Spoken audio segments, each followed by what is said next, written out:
नमस्कार दोस्तों, vacancy form YouTube channel पर आपका स्वागत है। आज हम लेकर आए हैं आपके लिए कलावती सरन बाल अस्पताल दिल्ली में भर्ती का विज्ञापन। इस भर्ती की पूरी जानकारी पाने के लिए तथा इस ऑफलाइन फॉर्म को आप कैसे भरें, यह जानने के लिए वीडियो को अंत तक जरूर देखें ताकि आपको सभी सूचनाओं की सही जानकारी मिल सके। तो आइए शुरू करते हैं आज का वीडियो। कलावती सरन बाल अस्पताल दिल्ली में ऑफलाइन फॉर्म निकले हैं। पद हैं धोबी, nursing attendant, data entry technician, medical social welfare officer व एक्सरे टेक्नीशियन, जिसके लिए योग्यता और अन्य शर्तें इस प्रकार से हैं। दोस्तों, मेडिकल सोशल वेलफेयर ऑफिसर के लिए आपकी आयु 21 से 28 वर्ष होनी चाहिए और आपकी योग्यता स्नातक पास हो तथा साथ ही में आपके पास सोशल वर्क का डिप्लोमा हो। एक्सरे टेक्नीशियन, इसके लिए आपकी आयु है 21 से 31 वर्ष के बीच में हो तथा 10वीं पास के साथ रेडियोग्राफी का 2 वर्ष का डिप्लोमा या 1 वर्ष का अनुभव हो। यदि आपके पास 1 वर्षीय रेडियोग्राफी का डिप्लोमा है और 2 साल का अनुभव है तो भी आप इस पद के लिए आवेदन कर सकते हैं। डाटा एंट्री टेक्नीशियन के लिए आपकी आयु 18 से 27 वर्ष होनी चाहिए और आपकी योग्यता 12वीं पास के साथ O लेवल का कंप्यूटर कोर्स हो या फिर कोई भी कंप्यूटर डिप्लोमा आपके पास हो वह आपकी कंप्यूटर पर 15,000 की डिप्रेशन प्रति घंटे की गति हो। नर्सिंग अटेंडेंट के लिए आपकी योग्यता 10वीं पास हो तथा आपके पास फर्स्ट एड प्रमाण पत्र हो और कम से कम आपके पास 1 साल का कार्य अनुभव होना चाहिए। दोस्तों, आपका यह कार्य अनुभव कम से कम 50 बिस्तरों वाले अस्पताल में होना चाहिए। धोबी के लिए आपकी आयु 18 से 27 वर्ष हो और आपकी योग्यता 10वीं पास के साथ धोबी के कार्य का आपको 2 साल का अनुभव होना चाहिए। फार्म ये आपका ऑफलाइन फार्म है, इसके लिए पुरुष और महिला सभी आवेदन कर सकते हैं। गवर्नमेंट ऑफ इंडिया यानी गवर्नमेंट जॉब है, ऑल इंडिया बेस पर सभी इसके लिए आवेदन कर सकते हैं। आवेदन शुल्क है 500 रुपये, किंतु यदि आप SC/ST वर्ग से संबंधित है तो आपको 300 रुपये आवेदन शुल्क का भुगतान करना है, जो director Kalawati Saran children hospital नई दिल्ली के पक्ष में होना चाहिए। लेकिन यदि आप दिव्यांग वर्ग से संबंधित हैं तो आपको आवेदन शुल्क के भुगतान में छूट होगी। बैंक ड्राफ्ट के पीछे आपको अपना नाम, पद का नाम, अपना मोबाइल नंबर तथा अपना जाति वर्ग लिखना है। आवेदन पत्र आप अपने शहर के फार्म विक्रेता से खरीद सकते हैं या फिर ऑनलाइन भुगतान करके www.vacancyform.com से भी इस फार्म को आप डाउनलोड कर सकते हैं। आवेदन भेजने का जो पता है वह है आपका recruitment cell, room number 103, administrative block, 1st floor, old building, Kalawati Saran children hospital, Bangla Sahib Marg, New Delhi. Pin code है 11000001। इस पते पर आप अपना आवेदन बाय हैंड जमा कर सकते हैं या फिर साधारण डाक या स्पीड पोस्ट से 14 अगस्त 2020 1:30 बजे तक जमा कर सकते हैं। आपको आवेदन के साथ जो दस्तावेज लगाने हैं वह इस प्रकार से हैं। दोस्तों, जो आपको दस्तावेज लगाने हैं वो सेल्फ अटेस्टेड होने चाहिए, यानी कि आपको स्वयं सत्यापित करने हैं सभी डॉक्यूमेंट्स। आपको अपना 10वीं 12वीं जो भी आपकी योग्यता है उसका सर्टिफिकेट, यदि आप रिजर्व कैटेगरी से संबंधित है तो आपको जाति प्रमाण पत्र, यदि पद के लिए आपको अनुभव की ज़रूरत है या आपके पास अनुभव नहीं भी मांगा गया है फिर भी कोई अनुभव है पद से संबंधित तो अनुभव का प्रमाण पत्र आपको लगाना है। उसके अलावा 300 या 500 रुपये का बैंक ड्राफ्ट जैसा भी आपके लिए लागू है वह लगाना है। यदि आप एक्स सर्विसमैन हैं, दिव्यांग हैं या EWS कैटेगरी से संबंधित है तो उसका भी प्रमाण पत्र आपको लगाना है। अन्य शर्तें इस प्रकार से हैं।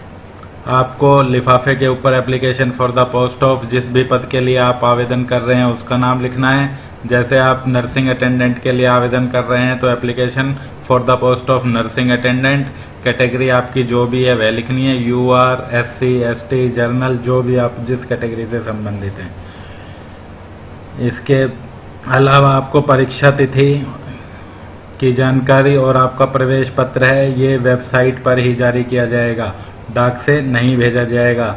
वेबसाइट है इसकी LHMC-HOSP.gov.in।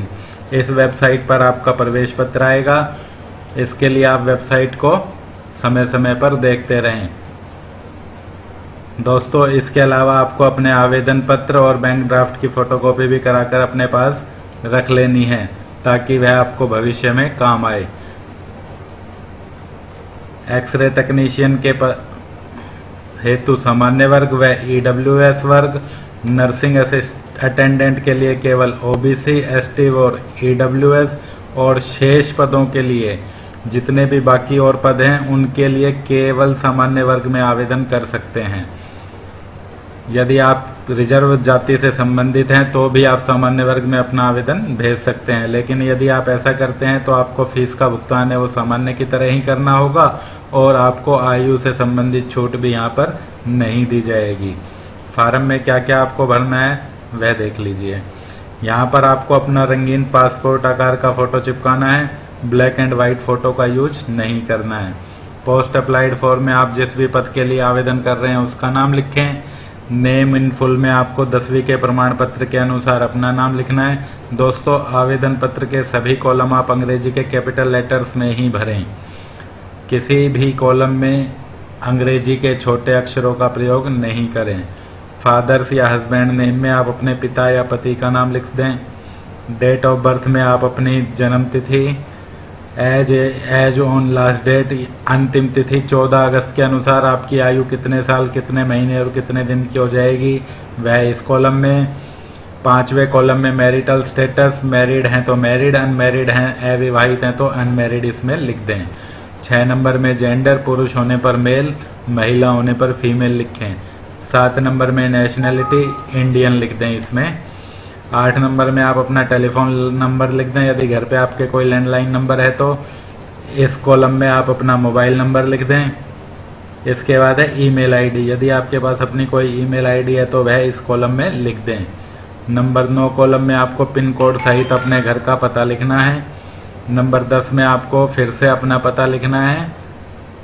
सभी कॉलम दोस्तों आपको अंग्रेजी के बड़े अक्षरों में ही भरने हैं, यह बात आपको ध्यान रखनी है। फार्म में किसी प्रकार की कोई भी कटिंग या ओवर राइटिंग नहीं करनी है। कॉलम नंबर 11 में आपको आपकी कैटेगरी, जो भी आप जिस भी कैटेगरी से संबंधित है वह लिख देना है। 12 नंबर कॉलम में आपको अपनी एजुकेशनल क्वालिफिकेशन 10वीं से आरंभ करके लिखनी है।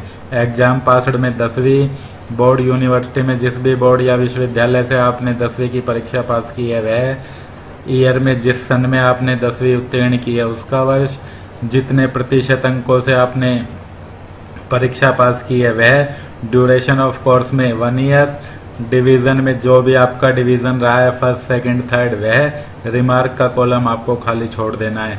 इसी प्रकार 12वीं, BA जो भी आपकी योग्यताएं हैं वह सब आपको इन कॉलमों में दर्शानी है।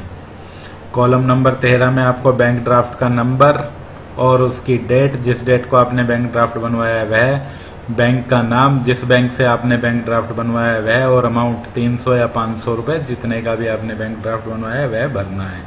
14 नंबर में आपको अपने अनुभव का विवरण देना है कि आपने कहाँ पर काम किया है, किस पद पर काम किया है, कब से कब तक काम किया है, कितने साल, कितने महीने और कितने दिन का आपके पास अनुभव है वह, आपने जो काम किया है जहाँ पर भी वह कॉन्ट्रैक्चुअल था या परमानेंट जॉब थी आपकी वह लिखना है। सैलरी ड्रॉन में आपका वेतन आ जाएगा। इसके बाद कॉलम नंबर 15 में लिस्ट ऑफ एनक्लोजर, आप जो भी इस आवेदन के साथ अपने डॉक्यूमेंट्स लगा रहे हैं उन सब का विवरण लिखना है। 10वीं, 12वीं, जाति प्रमाण पत्र और भी जो कुछ आप इसके साथ लगा रहे हैं, बैंक ड्राफ्ट आदि, वह सभी यहाँ पर आपको लिखने हैं। इसके बाद नीचे आपको सिग्नेचर ऑफ कैंडिडेट में रनिंग मोड में अपना सिग्नेचर कर देना है। यहाँ पर इस लाइन से ऊपर सिग्नेचर ऑफ कैंडिडेट जहाँ पर लिखा है, नेम में आपको अंग्रेजी के कैपिटल अक्षरों में अपना नाम लिख देना है। उसके नीचे मोबाइल नंबर और उसके नीचे अपना ईमेल आईडी लिख देना है। इधर साइड में आपको फार्म भरने वाली डेट और अपने गांव शहर का नाम लिख देना है। तो दोस्तों, जानकारी आपको कैसी लगी हमें कमेंट बॉक्स में ज़रूर बताएं। फार्म को डाउनलोड करने का लिंक मैं आपको वीडियो की डिस्क्रिप्शन में दे दूंगा, जहां से आप इस फार्म को ऑनलाइन भुगतान करके खरीद सकते हैं और उसका प्रिंट निकाल कर भर सकते हैं। आज के लिए बस इतना ही। जल्द ही मिलते हैं एक नई वीडियो के साथ। धन्यवाद।